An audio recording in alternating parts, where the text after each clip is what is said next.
You know, you really don't need a forensics team to get to the bottom of this. If you guys were the inventors of Facebook, you'd have invented Facebook. This is The Social Network, a movie about talking and conversation. Still the movie that keeps audience hooked throughout. And how do they do it? By the masterful direction of David Fincher, an amazing written screenplay by Aaron Sorkin, and the pitch-perfect editing by the editors of the movie. Now let's analyze the opening conversation scene from the movie, and let's see how Aaron Sorkin's screenplay and the editing of the movie truly make The Social Network a modern masterpiece. The scene starts with Columbia Pictures logo and the sound slowly fades in. Did you know there are more people with genius IQs living in China than there are people of any kind living in the United States? That can't possibly be true. It is. What would account for that? Well, first, an awful lot of people live in China, but...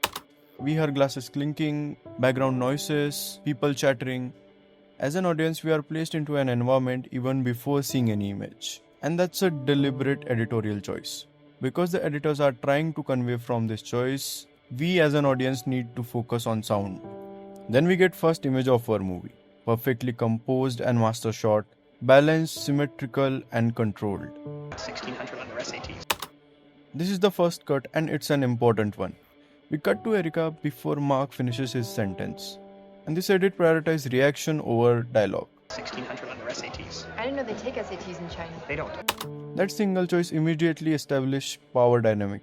We can clearly get that Erica isn't invested in the conversation. She's already disinterested from the conversation. 1600 on their SATs. I didn't know they take SATs in China. They don't. I wasn't talking about China anymore. I was talking about me. After this line, Erica thinks the conversation is about China. But actually Mark is talking about himself. And how editors show this? By cutting in the middle of the line. Now her focus is on SATs and Mark.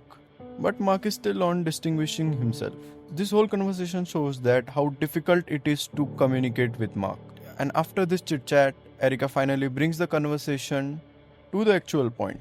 I can't Does that say. mean you actually got nothing I wrong? could row crew or invent a $25 PC. Or you get into a final club? Or I get into a final club. Here we can clearly see that Mark is ignoring Erica's question. Polygraph is a good thing. This is serious. On the other hand, I do like guys who rope crew. Well, I can't do that. I was kidding. And yes, I got nothing wrong on the test. Have you ever tried? I'm trying right now. Here we get to see that how fragile Mark's ego is, as he tries to drive the conversation to his strength. Now the editors cut to this shot, which shows that the power dynamic is reset now, and no one is dominating the conversation. This shot might look very similar to the opening shot of the scene. The difference is that was a wide shot and this is a medium close-up shot. In that shot there was space around them indicating that there is room for conversation and conversation is open. Here we can see that the shot is more claustrophobic, there is no room around, and the dynamic between the two is disconnecting.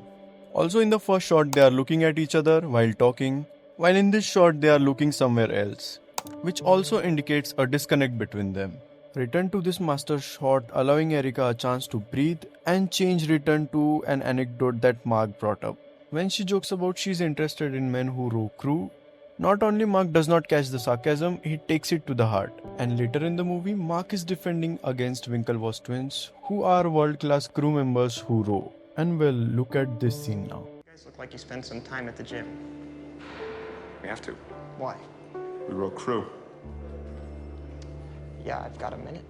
And also why editors actually wanted to focus on this particular scene Or you get into a final club?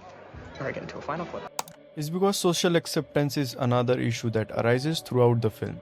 Erica even highlights Mark's obsession with the finals club, and all this information is connected to a later plot for the movie. When Eduardo begins to climb the ladder of the final club, it provokes jealousy in Mark. It probably was a diversity thing. But so what? An issue that arises again during the litigation scene. They're suggesting I was jealous of Eduardo for getting punched by the Phoenix and began a plan to screw him out of a company I hadn't even invented yet. Were you? And we can totally see that how these two lawsuits and these two important plots are set up in the opening scene itself. This shows how perfect that opening scene is. In the scene, we cut to close-up shots 3 times, which is for one shows the information importance, and another who is dominating the conversation. When Erica gets a close-up shot and Mark doesn't, it shows that Erica has the dominance over the conversation. and only 2 medium wide shots are set there to reset the conversation. By all this process, you can see that how they have crafted a perfect opening sequence in which there is introduction and deposition of the character also, and also foreshadowing of the plot, what is going to happen later in the movie. And how many takes does it take to craft such a masterful scene? And we did it 99 times. We didn't do it 100 times for some reason. And that's how you win the Oscar. I need to do something to take my mind off her. Easy enough, except I need an idea.